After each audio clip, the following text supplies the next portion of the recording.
سلام خدمت همراهان همیشگی شرکت ITC.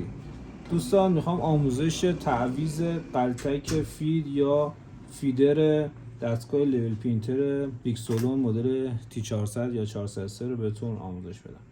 دوستان همینجوری که میبینید دو تا ضامن داره سمت چپ و راست که این دو تا ضامن رو وقتی که ما جدا میکنیم این خارهای دستگاه باز میشه.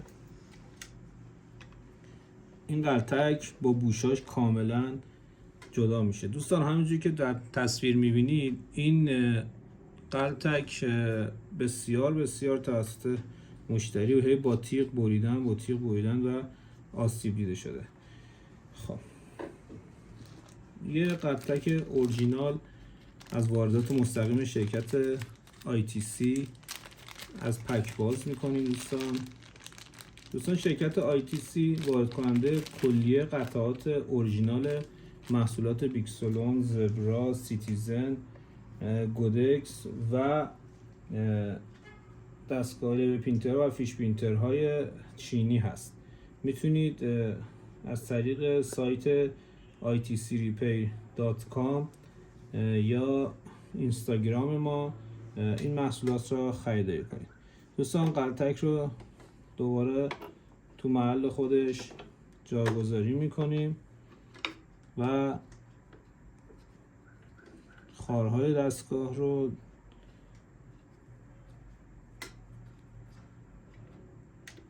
دوستان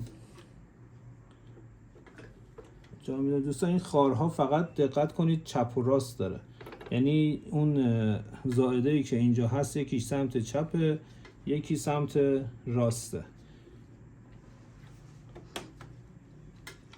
به این صورت جاگذاری میکنیم. این تعویض قلتک دستگاه لول پرینتر بیکسولون TX400 یا TX403 یا T400 یا T403 هستش.